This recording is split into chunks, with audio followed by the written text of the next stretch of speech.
follow-up training to winter school participants and fall school participants from Asia Pacific region. Really excited to be here with you all and have got an interesting topic for you today. In the meantime, make yourself comfortable and introduce yourself in the chat box. So to begin with some ground rules, we ask you to put your first name, last name, and the gender pronoun in the bracket. And we also ask you to mute your microphone and camera off during the presentation so that everybody can hear properly. And if you have any questions, you can put it in the chat box or you can collect it and ask in the Q&A session later. And same goes with technical support. If you have any technical issues, you can put it in the chat box. Our technical team will reach out to you and help you out.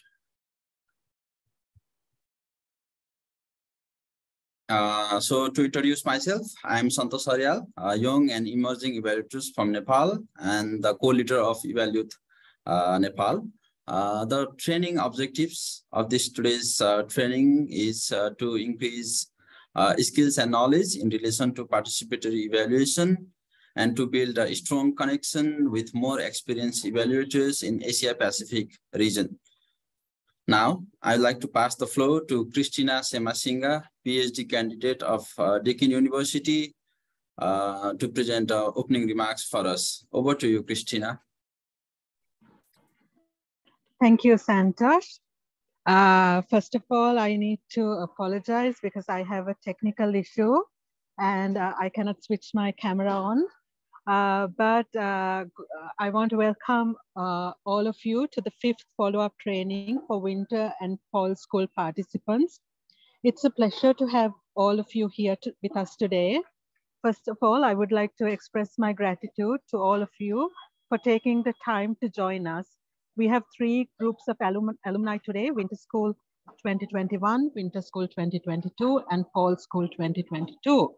The session will be moderated by Santosh Aryal, who is the co-leader of Evaluate Nepal. It also gives me great pleasure to welcome Professor Aki Yonehara of Toyo University, Japan. Her research interests include human development policy, policy evaluation, and program evaluation. And her work has been instrumental in advancing our understanding and shaping the future of evaluation. Today, Professor Yonehara will be sharing her insights and perspectives on participatory evaluation. Participatory evaluation, as all of you know, promotes increased accountability, improved decision-making, and increased ownership and commitment of stakeholders. I have no doubt that this presentation will be both informative and thought-provoking.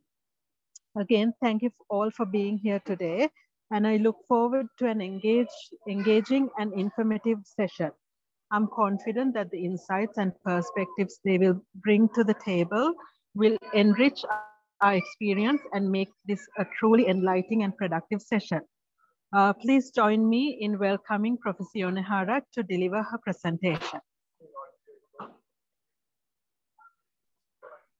Thank you, Christina, for your wonderful remarks. That was really helpful. Now, it's time to unveil the resource person for today's training. She is no other than Professor Aki Yonehara. She will be delivering a session on participatory evaluation, a way of evaluation for co-production.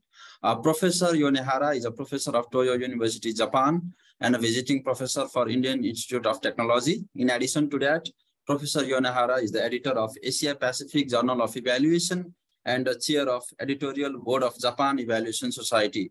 We are very lucky to have such an amazing resource person for this training. Now I'd like to pass the floor to Professor Yonehara. Over to you, Professor.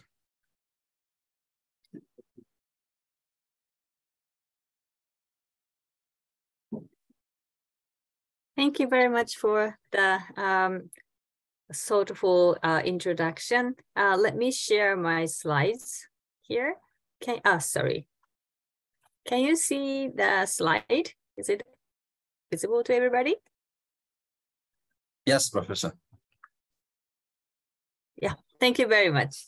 All right, so now let me start my short lecture today.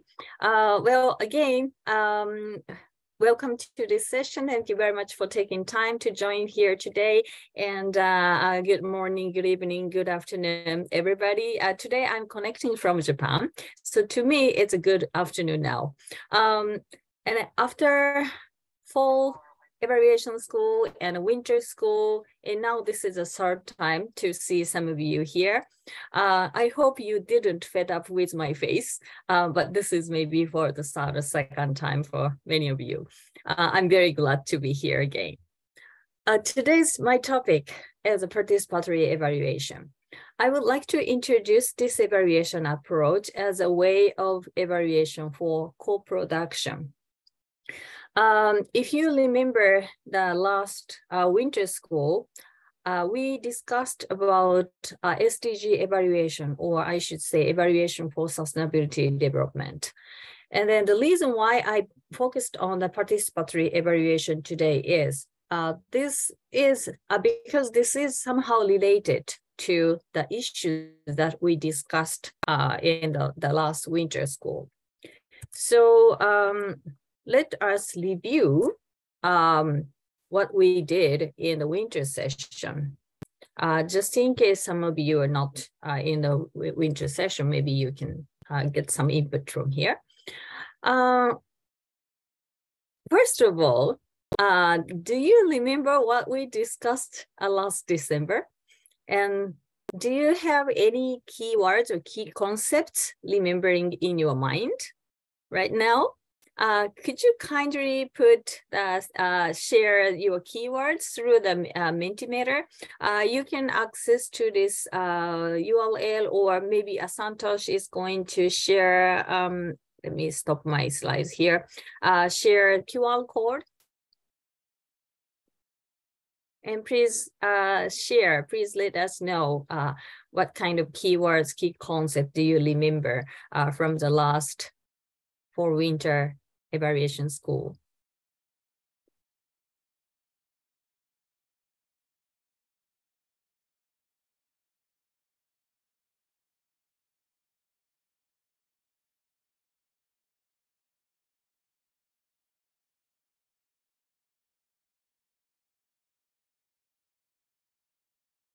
Yep, thank you.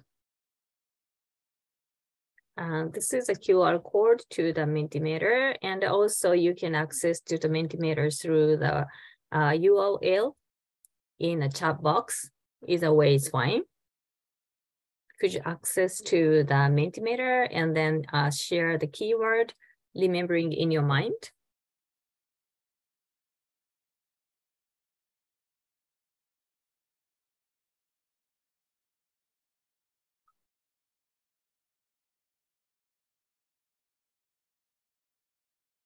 I'll wait for your response for maybe the next few. Oh, it's already coming up, some keywords. Thank you. Okay. Validation, empowerment, reference group, leverage points. Yes.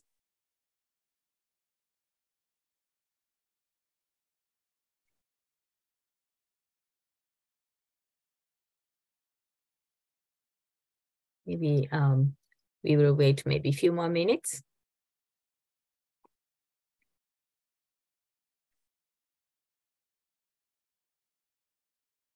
Yes. Yes, career driven or empowerment became larger. Pre-impacts. Yes. Well, by doing so and by looking at your colleagues' keywords, I hope you have a chance to remember what you learned from the last winter and fall school. Yes, community participants, complex. Yes. Oh, it comes more and more. I know once we started to remember something, we can just, continuously remembering many keywords, right? Yes. Agreement-based evidence, thank you. Participatory evaluation, community participation, yes. Yeah, thank you very much. So maybe I need to get back to my slides. Okay, I hope this is visible. Thank you very much for sharing your idea. Yes, actually we learned a lot, and not only my session, but also other professors' session included both winter and whole schools, so that there are many other stuff, of course, comes up.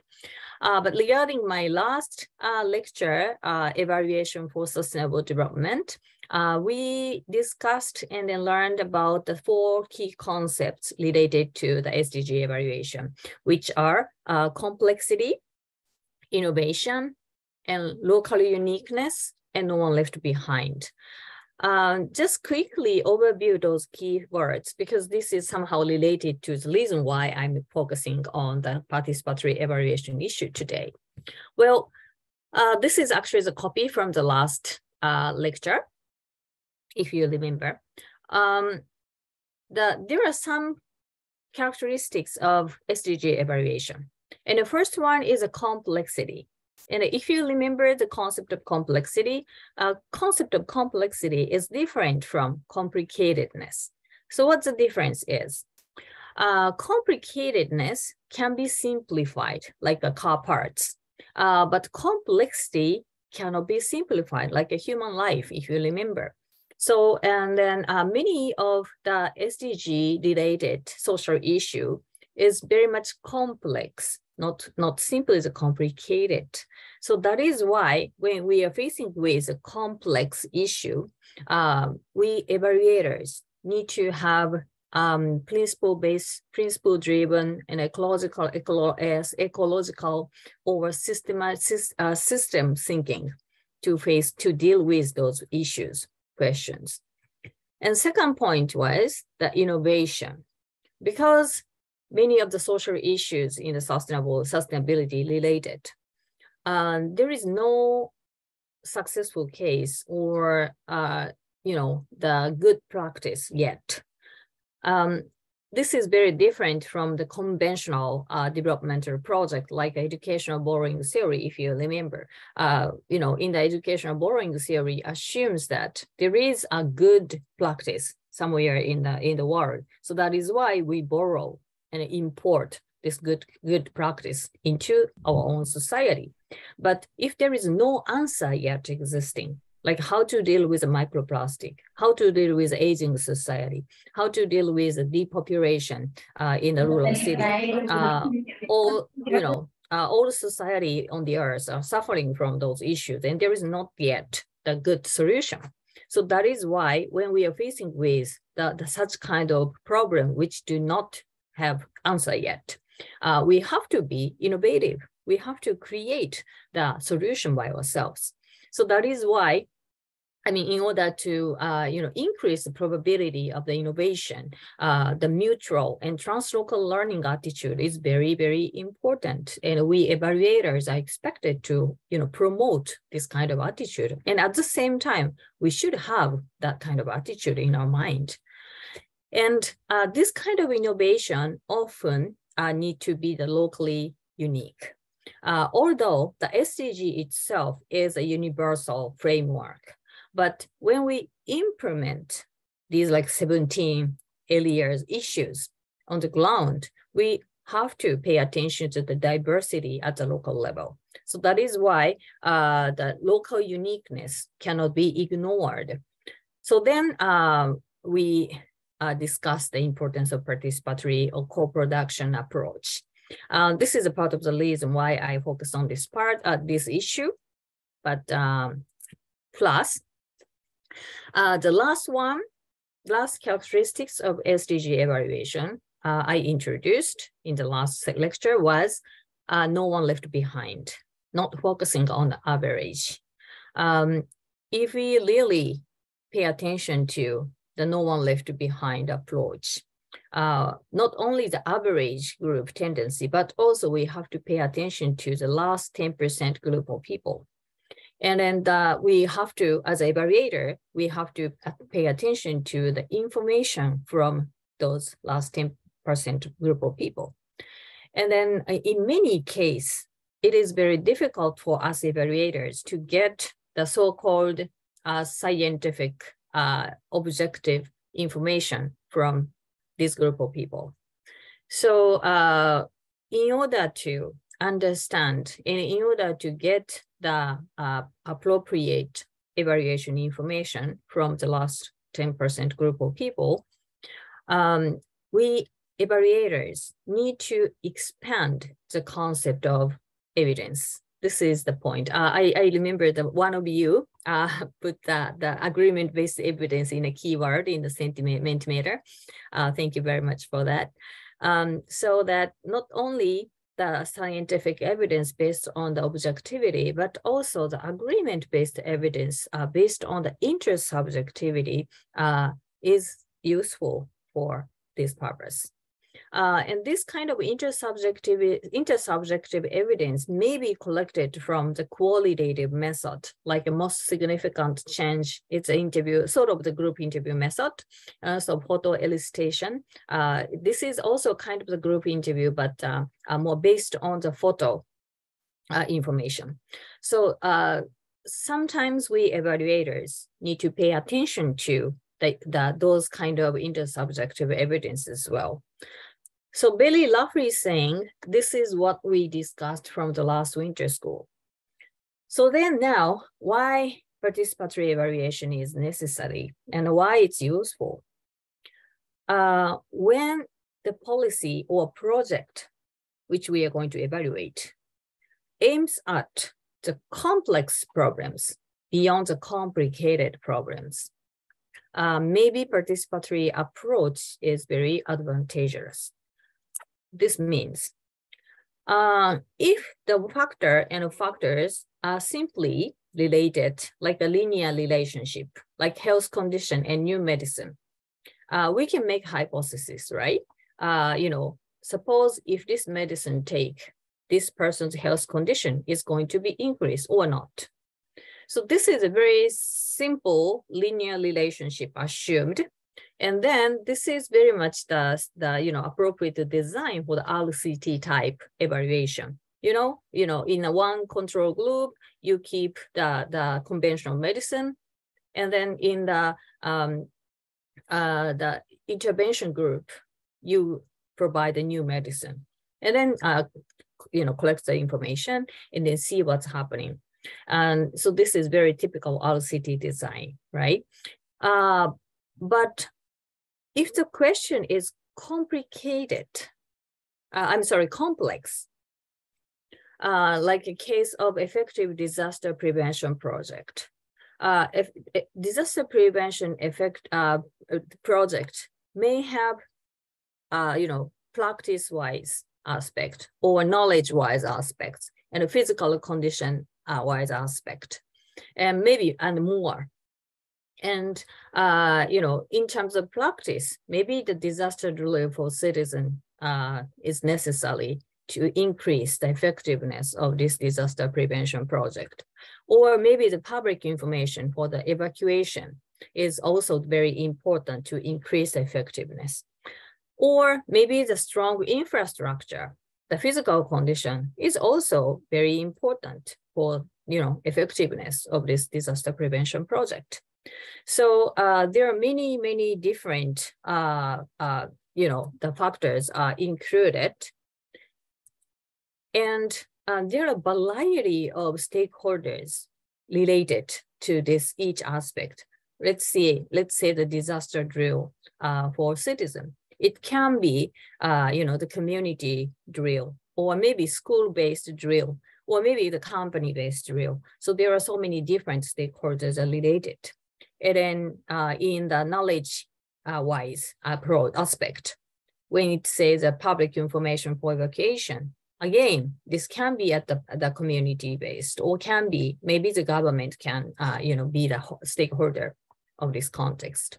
Same for the infrastructure, the public, private, or community, all can be stakeholders. So, and each different stakeholder has their own different interest and value. So under such condition, it is very difficult to assume the simple linear relation. And it's very difficult to make a simple hypothesis from that. It's not like simple factor-to-factor relationship, but it's more like relationships among the factor. It's more like a system because each factors are not independent at all. The level of disaster drill may affect on the utilization of the strong infrastructure, or maybe the public information for the evacuation would affect on the way of conducting the disaster drill, or maybe the construction of strong infrastructure for the disaster prevention purpose. So those factors are also related to and affect on each other. So it's not never be simple like a health condition and a medical issue. So when we are facing with this kind of complex problem, the participatory evaluation approach is very useful. Because such kind of complex problem often requires innovative and locally unique solution. And then in order to leave no one behind. Well, disaster prevention project is a very typical example for the no one left behind. We shouldn't no one left behind for the disaster prevention purpose. And then, when think about the disaster prevention, what kind of disaster drill we are going to conduct to whom, or how, provide the public information about the evacuation, how the infrastructure should be like, all these things are very local issue, cannot be universal, universalized issue. And then there is always the limitation of cost and, the time and money, resource, so that in many cases, we are required to be innovative to, create the solution. So under this kind of a condition, the mutual learning among the various stakeholders who may have the different values and interests are very important. And definitely the participatory evaluation method is very helping for this purpose.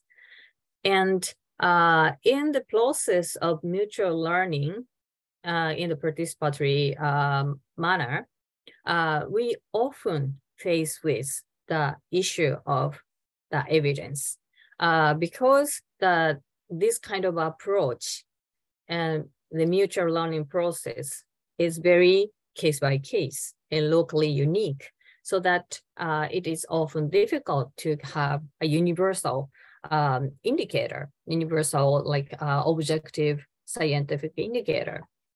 So in many cases, we evaluator are required to develop its own tailor handmade evaluation indicators. So again, we evaluator needs to expand our concept of evidence to deal with this kind of problem. And the participatory evaluation is advantageous for co-production for the complex problem. I put the subtitle of today's lecture, the participatory evaluation as a way of evaluation for the co-production. I don't know if some of you have already know the definition of the co-production, but in the public management theory, the concept of co-production is differentiated from the concept of a partnership. Partnership is a collaboration between service providers. Like I think you have ever heard the expression of PPP, like public-private partnership. PPP is a very typical example of the partnership. The partnership between the government and private side, like public sector and private sector. And on the other hand, the concept of co-production means the collaboration between service providers and service users. So this concept includes the beneficiaries, not only the service providers. And according to the Boebert and Leffler, they defined the concept of co-production like this. The public sector and citizens making better use of each other's assets and resources to achieve better outcomes or improved efficiency. And also the Dr. Ostrom, she is the first female Nobel Prize economist. She said the concept of co-production is a process through which inputs used to produce a good or service are contributed by the individuals who are not in the same organization. Well, this definition is a little broader, but in any ways, that the concept of co-production is very, participatory based concept. I mean, participatory, including the beneficiaries as well, looking at the beneficiaries as your own partner. Okay, now I think, and I hope somehow you are convinced the importance of participatory evaluation. But maybe the next question is, okay, so how can we do it in practice? And what is really the participation mean in practice? And then how and when we should start the participatory evaluation? And then what is the evaluator's role of participatory evaluation? So let me try to answer these questions one by one. The first one is the levels of participation. Participatory evaluation theorists define this concept in a very strict way. So according to their definition, if the your participants are not included the decision-making process at the same level as the evaluators, it's not counted as a participatory evaluation. This is the strongest, most strict definition of the participatory evaluation. So those group of theorists may not accept if you work with the local participants just for the data collection purpose. They would say, oh no, it's not a real participatory evaluation. But I think in practice, there can be the different levels. And then we don't say, at least I don't say the deepest level of participation is always the best. It's depending on the type of the project and then also depending on the practical feasibility. So very roughly, I said these 4 levels of the participation here. So let's check up from the lightest side, the number 4 part. Maybe the lightest part of the participation is just like a data collection for evaluation. I think some of you have some experience, like after doing some intervention, some project, you work with the local community people, local stakeholders, and then ask them, maybe conduct the questionnaire or interview to collect the information from them. And then, collect the input from their side, right? So this is maybe this number 4 level participation, the data collection as a data source. You look at the local participant as a data source. And the number 3 level is the still data collection, but it's you work with the local stakeholders as the same data collector. So I think some of you have some experience at this one as well, right? You go to some village and working with the village people to collect the data, and you ask to help them to collect the data together, maybe conducting an interview or survey or whatever. Then the number 2 level is a stakeholder, like so-called the stakeholder-based evaluation. So not simply the data collection process, but also you work with the local stakeholders together during the evaluation process. However, final judgment is going to make by the evaluators. So you made the final judgment or final decision making, but you work together, the local stakeholders over the process of evaluation. The last one, the number 1 part, is the deepest. And then this is so-called formally defined as a participatory evaluation, like co-production based evaluation or empowerment evaluation or collaborative evaluation.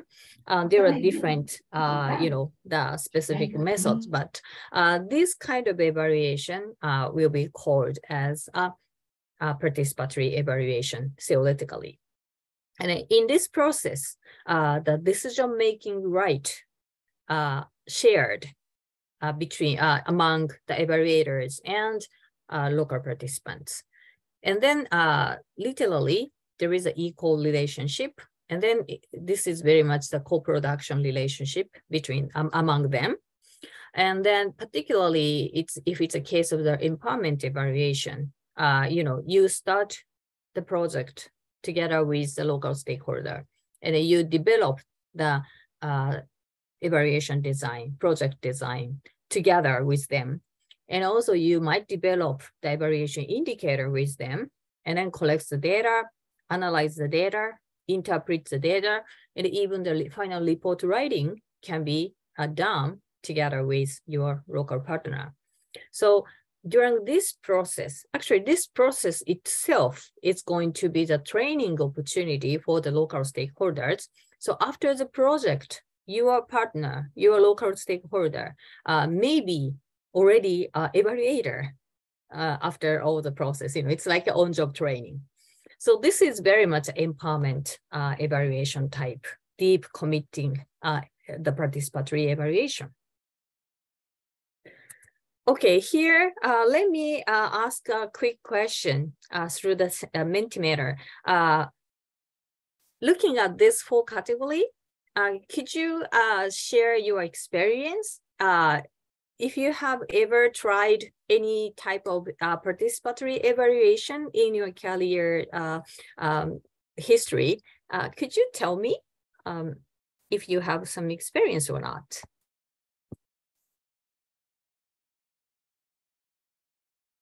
Yeah, please go to the Mentimeter again, and there is a multiple choice question from 1 to 4. And also, if you have never experienced the participatory approach before, please answer to never.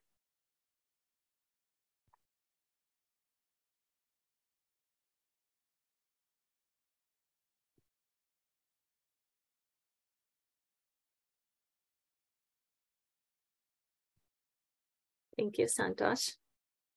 Okay.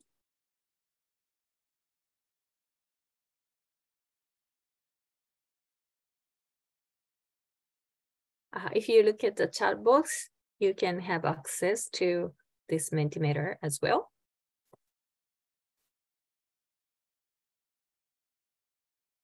Okay. Now 3 or 6 persons answered. Thank you.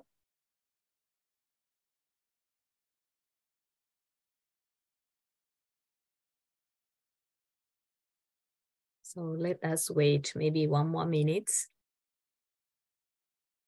I would appreciate your response. Thank you. I wish I could meet you face to face so that we can exchange our experience more closely to each other.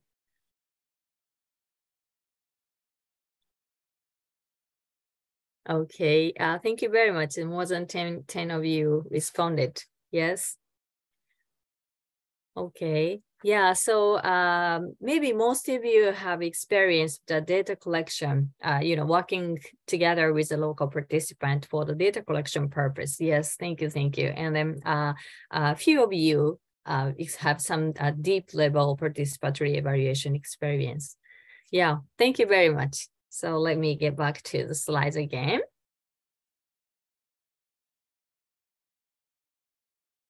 Okay, so thank you very much. And then again, I never say the deepest is the best.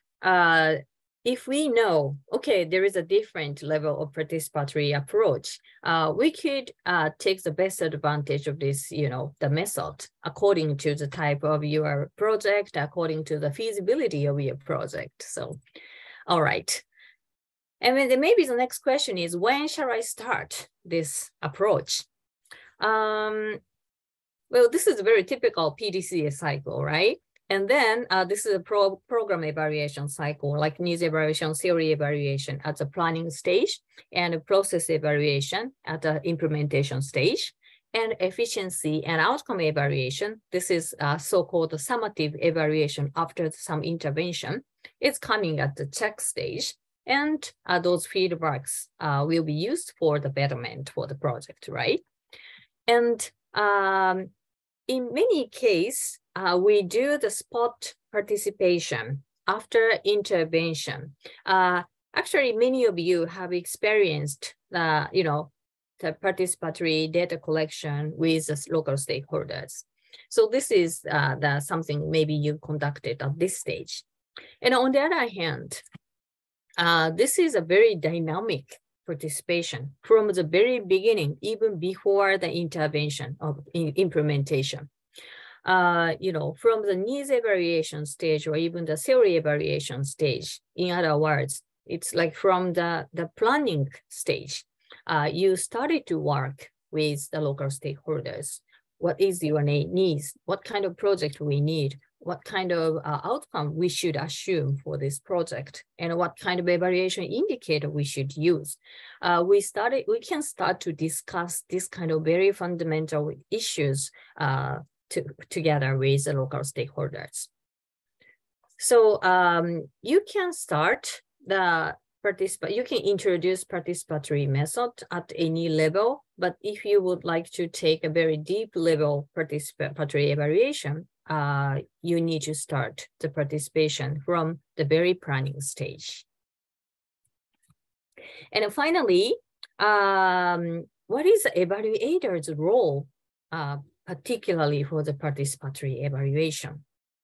When we conduct any project or policy or program, whatever, of course, there is a client group, right? And also the target group of people. There's a major stakeholders here. And maybe some other like related beneficiaries, stakeholders in the community. Then here you comes up. I hope the evaluator is someone like a Superman to help people in need. As a professional evaluator or evaluation expert, you are going to make a design plan of project or evaluation. And also you will conduct data collection, data analysis, and you will make a evaluation judgment. And also you need to report the result of your evaluation. So this kind of accountability, of course, must be implemented as an evaluation expert. So of course, as evaluators, maybe the most fundamental role of evaluator is to be an evaluation expert. And at the same time, particularly for the participatory evaluation, you often to be a facilitator. In many cases, in a participatory evaluation process, you often have like maybe the workshop, discussion, any kind of opportunity to communicate with local stakeholders because they are the partner of your evaluation project. And at the same time, particularly when you're focusing on the empowerment aspect of evaluation, you need to be a trainer or an educator. During the process of the participatory evaluation, if the stakeholders need, let's say, the knowledge about social survey or ability of the statistical analysis or whatever the specialty they need, you would provide the training session for them to get to work with them together. So in this sense, you need to be a trainer or educator for stakeholders. And not only giving something to your partners, but also you yourself need to be a learner. That's also the important role for the participatory evaluator. Because that context of this project very new to you, so that you need to understand maybe their culture, maybe their history, maybe their philosophy to be a good evaluator. And among all these process, the co-production may be realized. Actually, this kind of evaluator's role is so-called bricolage approach in the developmental evaluation theory, like Michael Quinn Patton introduced the concept of a bricolage approach. The bricolage is artwork created by something available around yourself. Like if you have a piece of wood or if you have a piece of clothes, you make, you utilize those kind of something available around you and then make an artwork. This is a bricolage.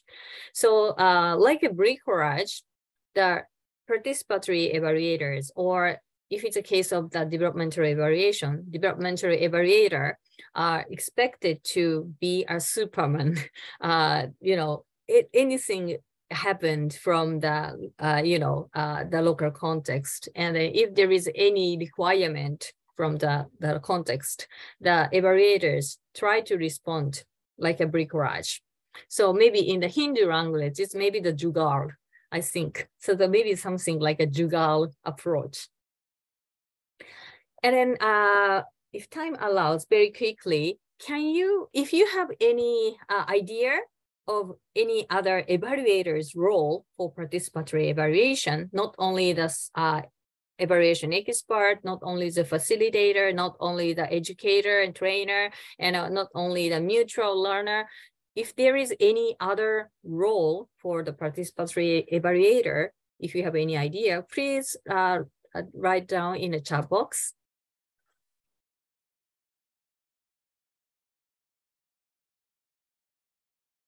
Okay, this is going to be an open question, and let me move on to the next slide because the time is up in 3 minutes. Okay, and there is, of course, not only the participatory evaluation, but also any evaluation method and approach have both challenges and possibilities, the advantage and difficulty. So same as the participatory evaluation. Maybe the merit and possibilities of the participatory evaluation is, this is more useful for improvement because this is based on the local partner's voice. And then because this is based on the local, practical needs, so it's more higher possibility to meet their needs. And also participatory evaluation, the results of the participatory evaluation have a higher possibility for innovation because participatory evaluation respect the communication, so that particularly the mutual learning, so that it has higher possibility to, develop the innovative solution. And in the same reason, it can be the co-production of new values from this kind of communication. And participatory evaluation is advantageous for learning and empowerment of the participants. And on the other hand, there is some challenges and difficulties of the participatory evaluation as well. First of all, it's very time consuming. Every time, like one session, like 2 hours, 3 hours session is coming up many times again and again. Sometimes workshop is going to be very confused. So it's very much time consuming. And then some would say it's incomparable. The results of the participatory evaluation is going to be very localized. And then based on the agreement-based evidence, like intersubjectivity-based evidence. So that in many cases, it's incomparable, not like, the number of participants or a number of some sort of percentage, not like that. And also some may say that the results of the participatory evaluation is weak in terms of accountability. But this discussion is very much based on the same type of discussion of scientific evidence and intersubjective evidence, which we developed the last winter school. And the participatory evaluation method may sometimes too much depending on the evaluator's role. As I introduced, like as a bricolage approach or maybe Jugaar approach, it's very much depending on the evaluator's high capability. And then sometimes the participatory evaluation is not very much feasible in a policy and project because in many public policy and project requires us to provide more scientific evidence or scientific information. So this is also another argument point. If we really would like to deal with a complex issue or no one left behind, we have to really make a good balance between this difficulty, feasibility, and necessity of participatory type evaluation. Okay, well, I wanted to ask this your opinion about this part, but unfortunately the time is over. So let's keep this question. If you have any opinion about the merit and demerit of the participatory evaluation, please bring your idea to the Q&A session in the next minutes. Okay, finally, I would like to introduce this old verb, first alone, far together. We evaluator sometimes very important to be very efficient and fast. And then maybe in some context, it is more efficient, faster to work as an evaluation expert independently. We check it, we analyze it, we make decision, and we write a report. But maybe in some case, maybe the case of the complex problem, or maybe the case of the no one left behind problem. If we work together with local stakeholders, we can reach at the farther goal. So again, I don't say the participatory evaluation is the best way or the panacea for any kind of evaluation. No, but maybe it's a good idea for us evaluators to know this approach as one of the possible methods when we face with any difficulty in the evaluation project. So thank you very much for listening. Thank you. Thank you, Professor Yonehara, for the insightful presentation. Let me just go to the slide.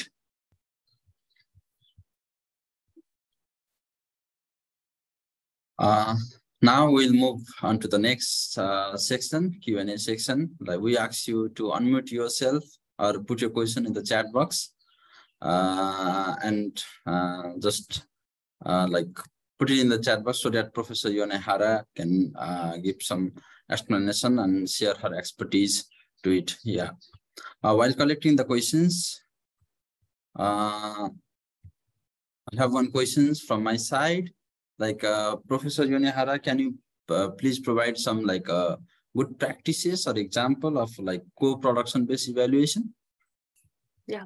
Thank you very much for that question. Actually, I gave that example today, like disaster prevention project. Actually, this is my real experience. I worked for the disaster prevention education project in Turkey.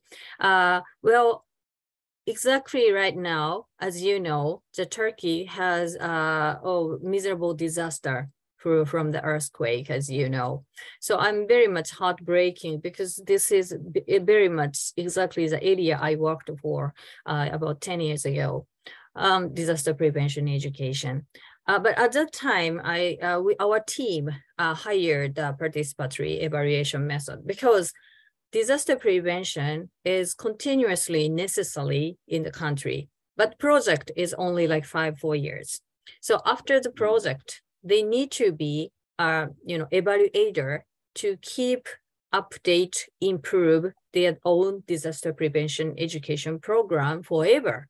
So that is why our team decided to take the empowerment evaluation approach. So not simply, this is actually the JICA project. So not simply evaluate this JICA's project for JICA, but also we wanted to take this opportunity as a training opportunity for the Turkish people to be an evaluator for the improvement for the future, their program. And then, just like I introduced today, we started to develop the evaluation indicator together, and then and also when we do the data collection, we make a questionnaire, right, survey, and this survey form is also created together with local stakeholders. Then even after our project is on, still they can collect data by themselves. They can analyze the data by themselves, and then they can know the process of the improvement of the program by themselves. So this is very lovely saying. This is what we did in this project. So, but of course, it is there is a difficulty to convince the JICA people or the government, Turkish government as well. So if you try to involve, introduce the participatory evaluation method in your project, my recommendation is, first of all, you try to discuss well with your client and explain why it's important, why it's worth investing time and money for this purpose. So then convince and then get understanding from your client and the important, factors. Yeah. Thank you. Thank you, Anna. Thank you. Yeah. Like, if you have any question, please, you can unmute yourself and ask question. Or you can put it in the chat box.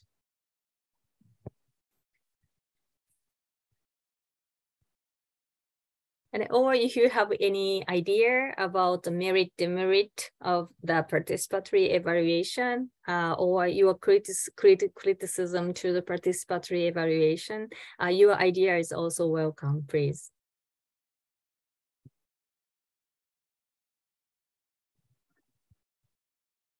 Actually, I get one question. It is not really the question, but the copy of this presentation, yes, I'm willing to share.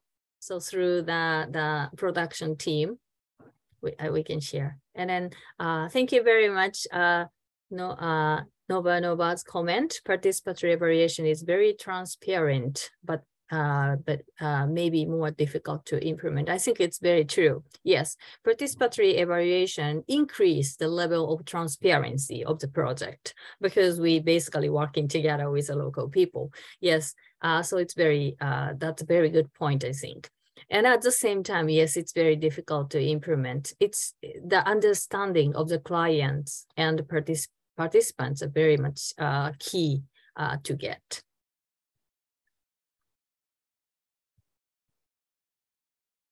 Yeah, Ritu B. Nanda has a question.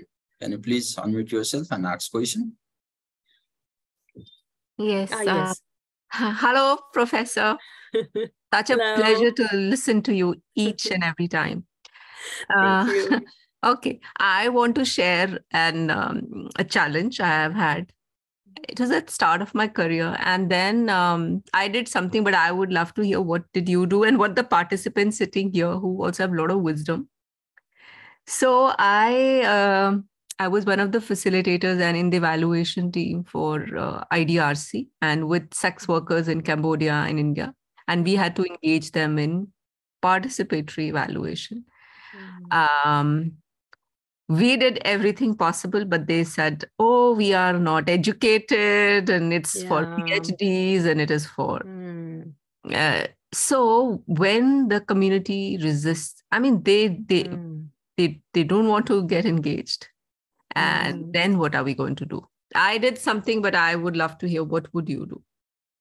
Or if you face this kind of challenge. Yeah. Thank you very much. That's a very, very important question, particularly when we focusing on the no one left approach, no one left behind approach. The last 10% of group people are sometimes illiterate, sometimes a social minority. Then it's very difficult to get them involved in the participatory stream. Yeah, it's very important. And my answer is taking the appreciative inquiry approach to them. I totally understand. They sort of withdraw themselves from, they don't believe they are eligible. And so I don't tell them like, this is, we are going to take the participatory approach. So why don't you join as an evaluator? So maybe they will say, no, I can't be an evaluator. What is evaluation? But if we start to recognize what they can do, like this, if we start appreciate, their work. Like when I work in the community development project in Thailand, in the northern Thailand, we call them as the champions. In each village, there is a champions of making a bamboo basket, champions of the dyeing the clothes, champions of the lotus root picking.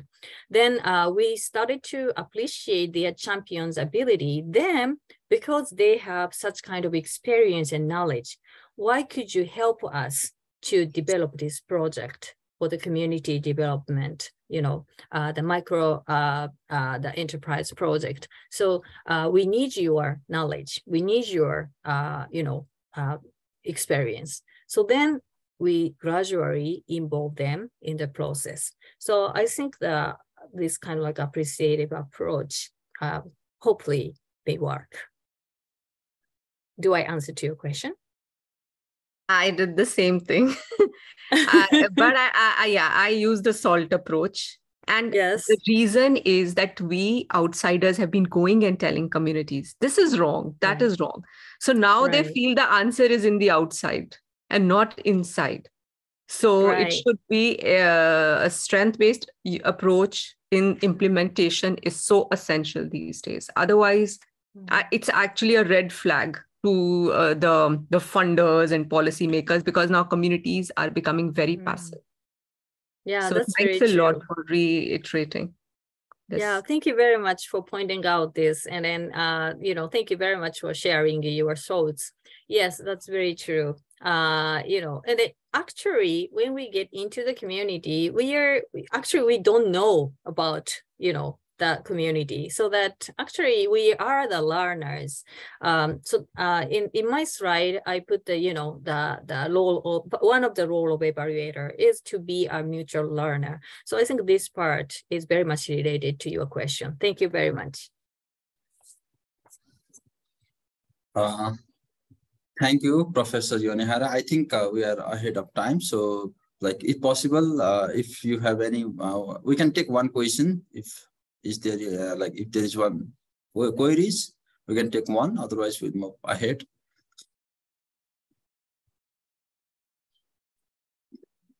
Okay. Thank you, Professor Yonehara, for your insightful presentation and sharing your expertise with us. Thank you so much. Thank you very much. Thank you. Yeah. Now it's time to take a group pictures. Our production team will take a group pictures for our promotion and branding. So we request you all to put your camera on and prepare for a group pictures.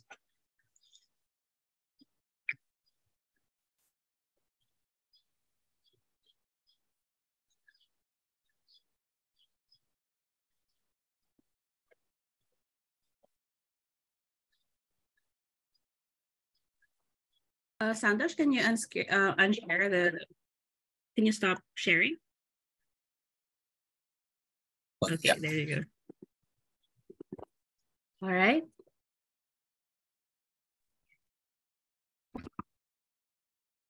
Give me your best smile. One more. 2, 3. All right, thank you. Thank you, May, for the pictures. Now, I want to pass the floor to Aman Suresh, co-leader of Evaluate Asia, to provide a closing remarks for us. Over to you, Aman. Hi, thank you. Am I audible? Yep. Yeah, okay. Yeah, so thank you, Professor. It was a wonderful, wonderful session. And as you rightly pointed out, that no one should be left behind in the participatory evaluation, like not just sustainable development in the growth process, but in the evaluation, no one should be left behind. You highlighted the importance of participatory evaluation for mutual learning and co-production. The most striking part for me was the levels of participation, where it actually lays down what is the participatory evaluation, where you're not just looking at people as a data source, data collectors, but you also include them in judgments, insights, and finally the decision-making part. And the last proverb was like fast alone and far together is like the crux of the matter. Thank you for this wonderful session. It was really insightful. I would like to thank you for that. I would also like to thank Santosh for moderating this session and Christina for opening remark. I would also like to thank Apia and Evaluate team for organizing this follow-up session for winter schools and fall schools. I would also like to thank APC Hub team and the production team who is working backstage for making this event visible and successful. And last but not the least, for all the participants, thank you very much for attending the session patiently and attentively. Thank you so much. Thank you, Amol, for the closing remarks. Now it's time to unveil the next follow-up training. The next follow-up training, 6th follow-up training, is scheduled on 26th April. And the resource person will be Etin Diwakar, the founder of Evaluate India, and the moderator is Amanda Motoset, co-lead Evaluate Australia and New Zealand. Our team will be sending you a calendar invitation as well as follow-up email. So stay tuned for that. Now, thank you so much for your meaningful participation. Here is the links for our social media. Get connected to us, get updated, and increase your and enhance your knowledge in the field of evaluation. Keep in touch and see you in the next training, and bye-bye. Thank you.